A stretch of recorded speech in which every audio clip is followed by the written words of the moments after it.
राक्षसानामग्रगण्यम सकल गुण निधानम वानराणामधीशम रघुपति प्रिय भक्तम वात जातम नमामि। गुरुर्ब्रह्मा गुरुर्विष्णु गुरुरेव महेश्वर गुरु साक्षात परम ब्रह्म तस्मै श्री गुरुवे नमः। हनुमान जी महाराज हमारी कथा में कल आ गए। अब आगे करते हैं। यावदेतान निरीक्षे हम 22वां श्लोक। यावत एतान निरीक्षे योद्धु कामान अवस्थितान कैर्मया सह योद्धव्यम अस्मिन् रण समुद्यमे। कहते हैं कि जब क्षेत्र में डटे हुए और क्या है, योद्धु कामान, जो युद्ध की इच्छा है। यहाँ पर एक अर्थ और भी आता है कि युद्ध की इच्छा से आए हुए सब लोग ये कि पिछले 15, 16, 17 साल से या जब हम बालक थे, अर्जुन ऐसा सोच रहा, जब हम बालक थे तभी से किस तरह से ये कौरव हमसे पक्षपात करते आ रहे हैं, हम पर अन्याय करते आ रहे हैं। बचपन में ही भीम को, जैसे मैंने आपको कथा बताई थी, जहर देने की कोशिश की। इन सबको किसी न किसी तरह से गिराने की कोशिश हमेशा इनकी रही। युधिष्ठिर दुर्योधन, और इस तरह से हमारे साथ कितने अन्याय हुए। फिर हमारा राज्य पूरा हड़प लिया। हम लोगों ने थोड़ी सी जगह में एक जंगल पकड़ा दिया, खांडव वन।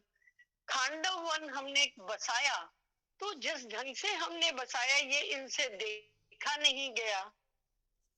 और उसको हड़पने के लिए उसकी सुषमा सौंदर्यता, उसकी प्रभुति को बर्दाश्त नहीं कर, दुर्योधन तो अपने यहाँ उसने अपने पिता के द्वारा हमें युद्ध ये जुआ खेलने के लिए बुला लिया।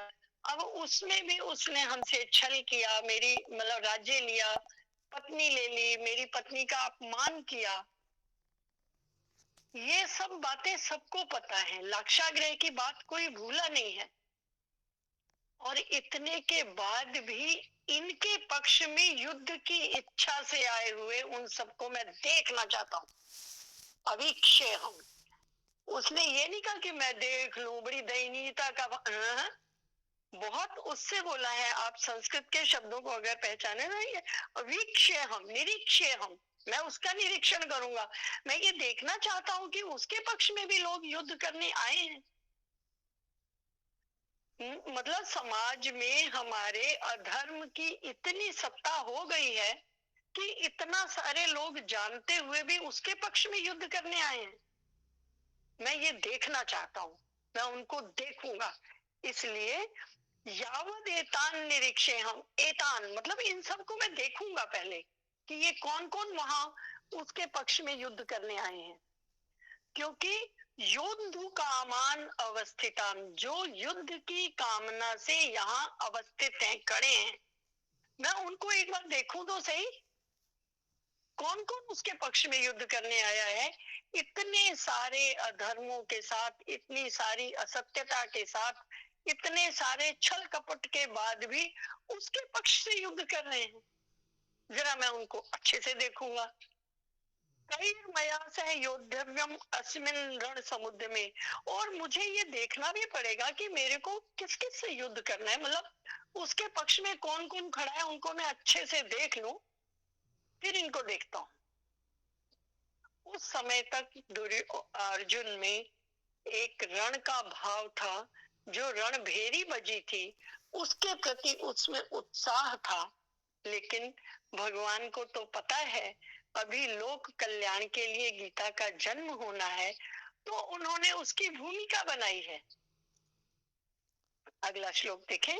योत्स्य मानावेक्षे हम ये एते अत्र समागता धार्त राष्ट्रस्य दुर्बुद्धे युद्धे प्रिय चिकीर्षवा, कि दुर्बुद्धि दुर्योधन के हित में चाहने वाले जो जो लोग यहाँ सेना में आए हैं, मैं इनको देखूंगा।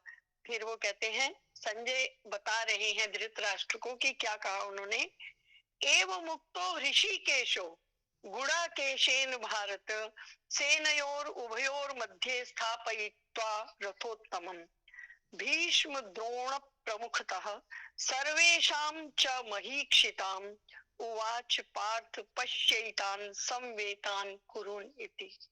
तो संजय बता रहे हैं कि हे मतलब अपने राजा को बता रहे हैं धृतराष्ट्र को कि अर्जुन ने जब ऐसा कहा तो कृष्ण ने दोनों सेनाओं के बीच में, और उन्होंने कहा ले जाके रथ को स्थापित किया है, दुर्योधन के सामने नहीं खड़ा किया है, वहां ले जाके खड़ा किया है भीष्म और द्रोणाचार्य के सामने।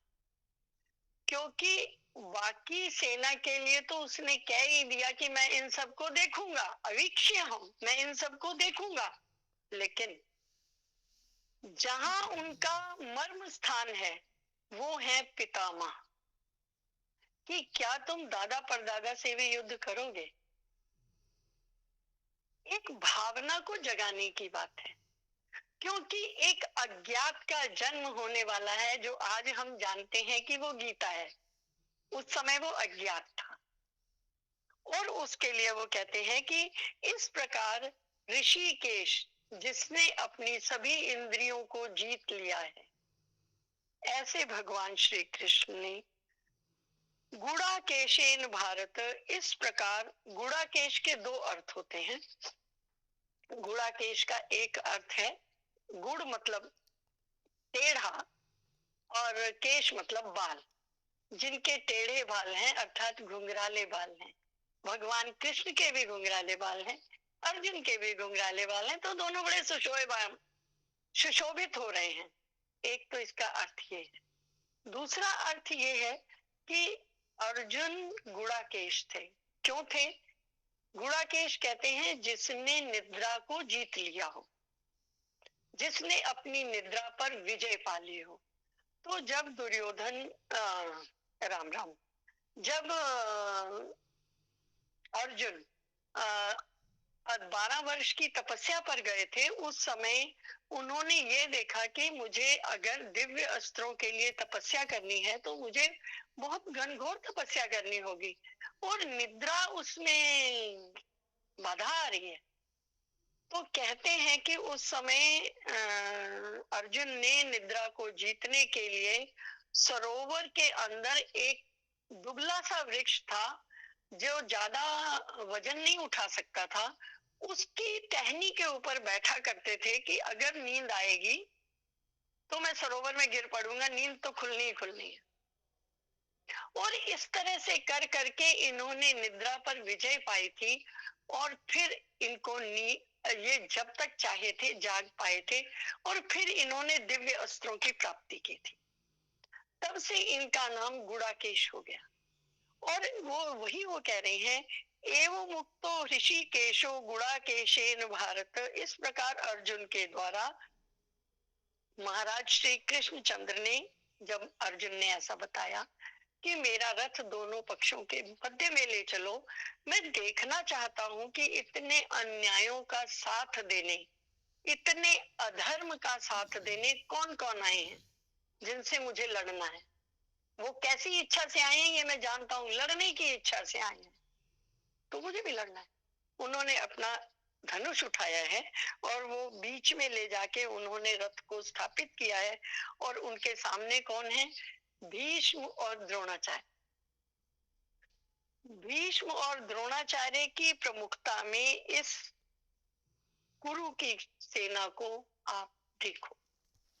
अर्जुन को ऐसा भगवान श्री कृष्ण ने कहा कि युद्ध में जुटे हुए इन कौरवों को देखो। तो कौरवों में उन्होंने कौन कौन दिखाए? एक तो दिखाए, प्रमुखता से जो दिखाए वो बताए द्रोणाचार्य और भीष्म। यूं वहां बहुत लोग हैं जिनका आगे वर्णन आ रहा है, मैं उसको भी पढ़ के फिर इनको एक साथ समझाती हूँ। तत्र पश्चात स्थितान पार्थ पितृनत पितामहान आचार्यान मातुलान भ्रातृन पुत्रान पौत्रान सखींस्तथा श्वशुरान सुहृदश्चैव सेनयो रुभयोरपि। कौन कौन है इनमें? पृथा पुत्र। अब यहाँ पर भगवान ने जब सारा कुछ बताया तो उस समय उनको संबोधन क्या दिया है? पृथा, पार्थ। पृथा कहते हैं इनकी माता कुंती को, क्योंकि वे पृथ्वीराज की पुत्री थी। तो इनको कहा है पार्थ। पार्थ का अर्थ है तुम मेरी बुआ के बेटे हो। वैसे भी आप देखोगे पूरे गीता में कुछ कुछ जगहें ऐसी आई हैं जहां भगवान ने शिष्यत्व को छोड़कर एक अलग रूप दिखाया है। एक ज्ञान की दुनिया से भाव की दुनिया में गए हैं और उस भाव की दुनिया में उन्होंने अर्जुन के साथ जो संबंध बनाया है वो जीव और परमात्मा का संबंध है। वो किसी सखा का, शिष्य का या मित्र का या संबंधी का संबंध नहीं है। ऐसा बहुत जगह आया है। और वो कितनी जगह ये कहते हैं तू सब छोड़, मेरे पे छोड़, मैं हूं। ये बात परमात्मा कह सकता है, कोई और कह नहीं सकता। बहुत जगह ऐसा समझ में आता है कि प्रभु ज्ञान की दुनिया से भाव की दुनिया में चले गए, क्योंकि कृष्ण जो है ना वो रस राज है और भावों में रस की उत्पत्ति होती है। और भगवान कृष्ण के लिए भागवत जी में आता है रसो वही सह, वो रस राज है। कौन वही सह? तत्र याम वयम पश्यामः अन्वेषयामः। जिनको हम ढूंढ रहे हैं, जिनको हम देखना चाहते हैं, जिन्हें हम, जो हमें दिख जाने चाहिए हमारे हिसाब से, भले ही हम उस लायक ना हुए हों, हमारी इच्छा तो है। हम भले ही राष्ट्रपति प्रधानमंत्री ना बन पाए, लेकिन किसी एक दिन ये हम सोचते तो है। हमारा गुरु भी हमें कहता है कि सोचो अगर एक दिन तुम प्रधानमंत्री होते तो हम ये चाहना कर सकते हैं कि प्रभु मेरे सामने हो। तो रसो वैसा, वो रसराज है। उस भावनात्मक दुनिया में प्रभु अर्जुन के साथ कभी कभी जाते हैं, उस भावना से भी उपदेश किया है। तो यहाँ पर भी वो कहते हैं मेरी बुआ का बेटा है तू, मतलब है तू मेरा अपना। क्योंकि वो उनको पता है कि इस समय अर्जुन एक विषाद में जाने वाले हैं, या यूं कहो कि प्रभु को उस अज्ञात का पता है जहां गीता जी आने वाली है। और जब गीता जी आने वाली हैं तो सारा वातावरण पवित्र हो जाना चाहिए। तो वहां सबसे पहले उन्होंने कहा है पार्थ, मेरी बुआ के बेटे, तू तो मेरा भाई ही है, ये बताने का प्रयास किया है। तो कहते हैं हे पार्थ, तुम, क्योंकि सारे रिश्ते गिनवा रहे हैं ना, तो सबसे पहले अपना रिश्ता बताया है कि मैं तेरा भाई हूं, उसके आगे चल। तो वो कहते हैं कि दोनों ही सेनाओं में स्थित पितृनथ पिता महान ताऊ और चाचों को देखो। भाई इधर भी हैं, भाई उधर भी हैं, उधर अपने भाई हैं, इधर चाचा के भाई हैं, और चाचा भी हैं, ताऊ भी हैं, और उतना ही नहीं दादा पर दादा भी हैं, भीष्म पितामह भी हैं, और क्या कहते हैं इनको, भूरी श्रवा भी थे, जिनका पहले भी जिक्र आया, ये इनके चाचा के बच्चे थे। तो इस तरह से पिता महान भी हैं, दादा भी हैं, ये सारे भी हैं। और जब इनको भी तुम देख लो तो तुम्हारे गुरु भी हैं, सामने खड़े हैं द्रोणाचार्य।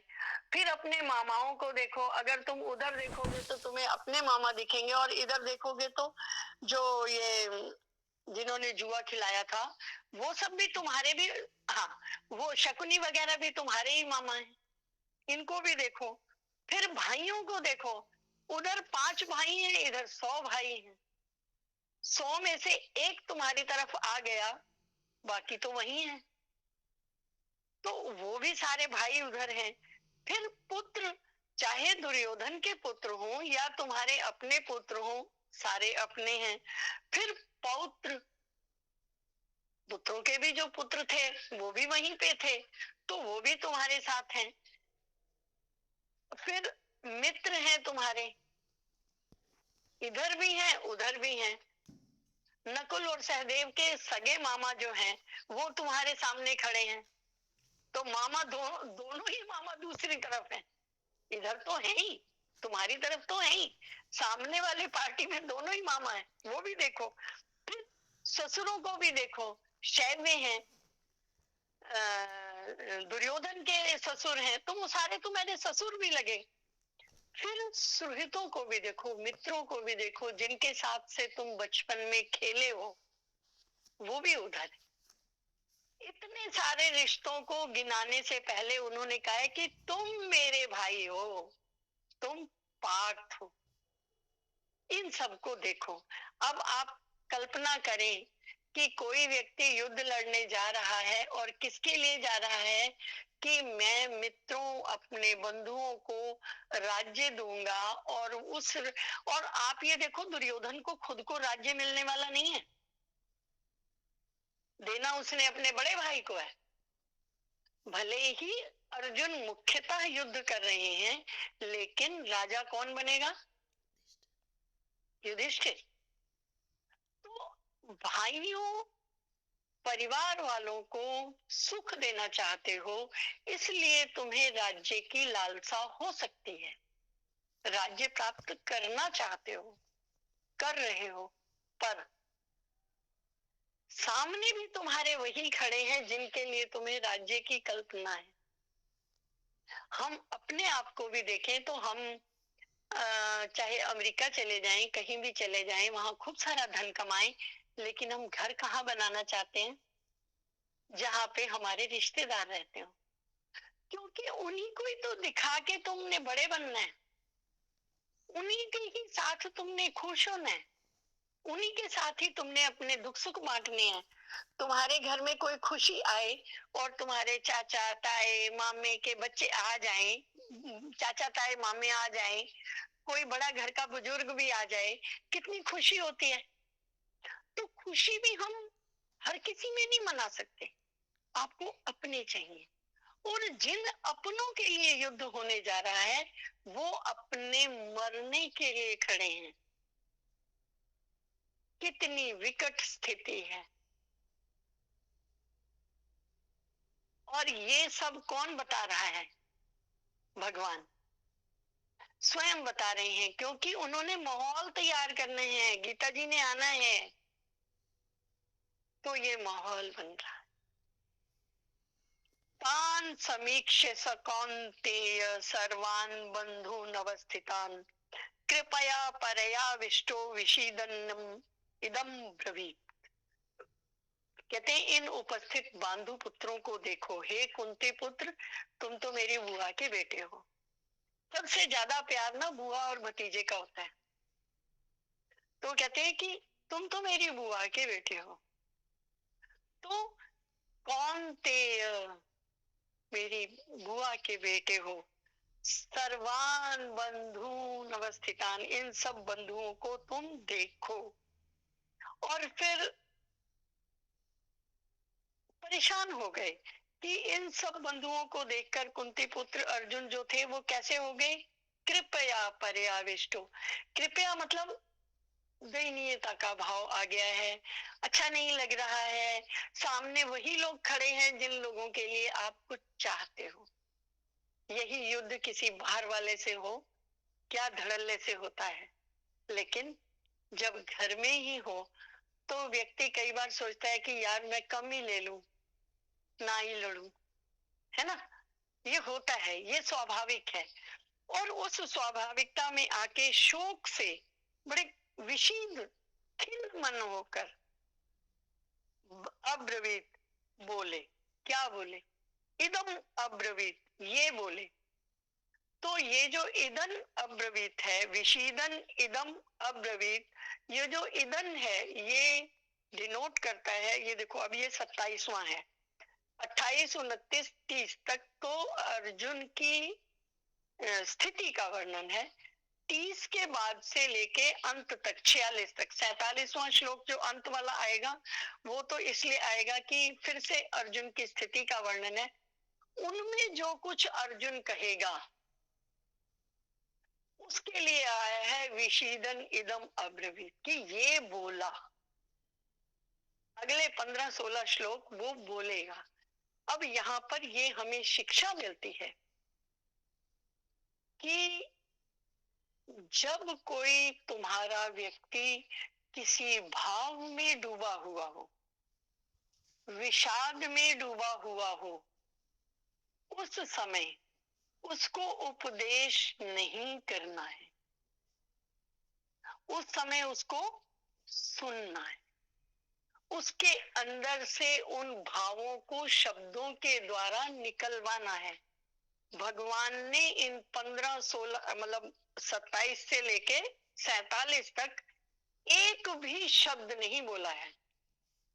उन्होंने कार्य किया, रथ को लाके बीच में स्थापित कर दिया और ये कहा कि तुम मतलब तुम तो पाठ ये लो, तुम्हारे आगे खड़ा है, अब तुम इधर देख लो कि ये सब यहाँ खड़े, लेकिन कहा कुछ नहीं, करके दिखाया है, कहा नहीं है और कह भी नहीं रहे हैं। अगले 15-17 श्लोक तक क्यों नहीं कह रहे हैं? ये हम सबको शिक्षा है कि हम सब जानते हैं कि इसको कैसे समझाया जा सकता है।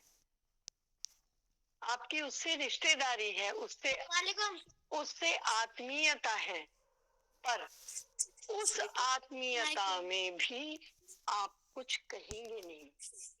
जब सामने वाला भावातिरेक में हो, विषाद में हो, अवसाद में हो और खिन्न हो, जो यहाँ पे आया विषीदन, जो खिन्न हो, कृपया जो बेचारगी के भाव में आ गया हो, जिसको ये लग रहा हो कि अरे इनके साथ, जब ऐसे वाले भाव आ जाए तो आपको चुप हो जाना है, कुछ कहना नहीं है। अगर कहना नहीं है तो फिर क्या करना है?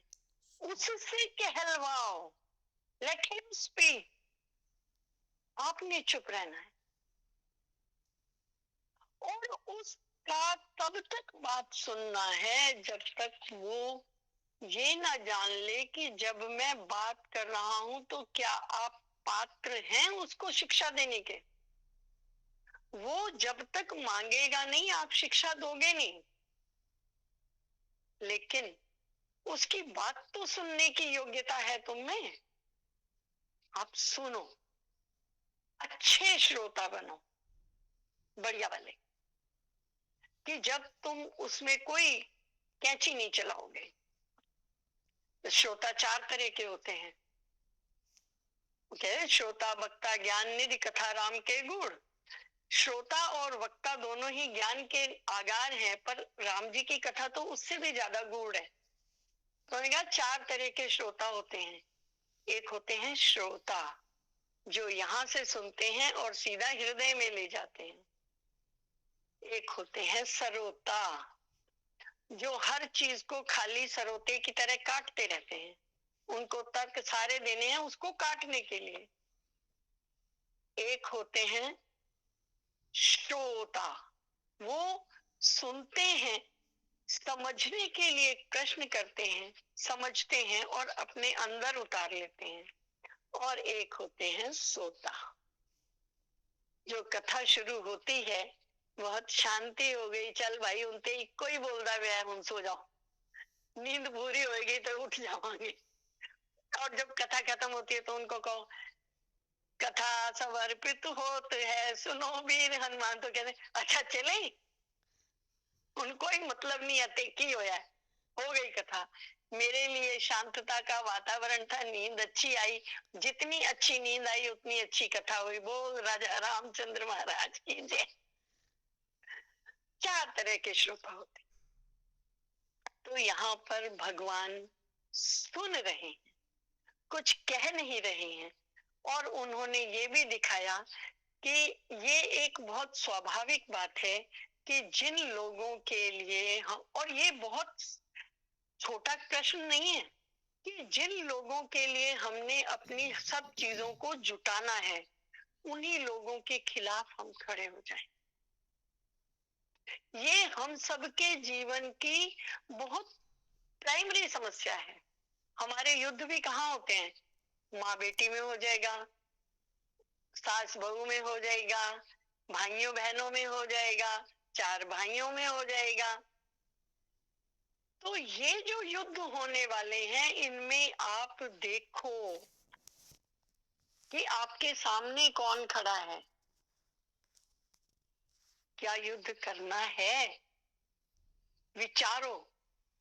और अगर युद्ध करना है तो नीति बनाओ कि आपकी स्ट्रेंथ क्या है, आपकी वीकनेस क्या है, आपका तैयारी क्या है आपकी, और आप कैसे करोगे उसका कुछ खाका खींचो। ये मैनेजमेंट वाले इस जगह से ये चीज पढ़ाते हैं बच्चों को। जो स्वॉट है वो यहीं से आया है।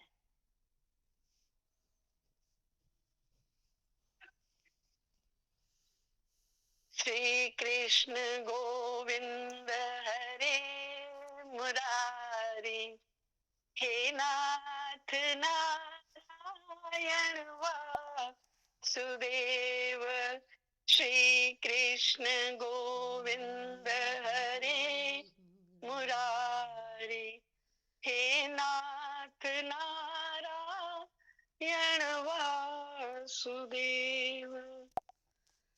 कंचन जी क्या कहें, समय जय श्री ऐसे कृष्ण। उड़ जाता है, पता ही नहीं लगता समय का। तो 4:40, एक ऐसे इतनी जल्दी 4:40 हो जाते हैं कि हम हैरान हो जाते हैं कि ये क्या हो गया एकदम से। और प्रभु रहते हैं ना हमारे बीच में, हाँ, बहुत समय पता ही नहीं इसलिए। लगता, मतलब बड़ी जल्दी समय पूरा हो जाता है। बहुत बहुत धन्यवाद आपका। मैं इस वही जी मैं अगला श्लोक करने लगी, अर्जुन सो वो एकदम ध्यान गया, मैं क्या 40 हो गए भैया, राम राम। बहुत बहुत धन्यवाद। इससे आगे की चर्चा हम राम राम कंचन जी, भाभी जी। राम राम ए सरोज। साडी संगत दे दर्शन कर लो। हाँ जी हाँ जी, कराओ जी कराओ। वाह जी वाह, बहुत सुंदर। देखो जी कितने लोग बैठ के सुन रहे हैं। ये कार्यक्रम सभी संगतों को ये समझना चाहिए कि ऐसा हम भी कर सकते हैं कि अपने लोगों को बुलाकर सत्संग रूपी गंगा। बहुत सुंदर है सरोज जी, बहुत बढ़िया, बहुत अच्छा है। इस ज्ञान को हमें सबके अंदर बांटना है। नहीं तो लिंक भेज दीजिए अपने घर में बैठकर, और जो को अपने। सब सुन रहे हैं डेली। हाँ बहुत अच्छा है, बहुत अच्छा है। लेकिन एक शिकायत आ रही है, जो आप स्क्रीनशॉट भेज रहे हो ना, उसमें आवाज नहीं आ रही कंचन दीदी की। स्क्रीनशॉट कौन सा भेज रहे हैं? जो अब आप 2 दिन पहले आप यूट्यूब पे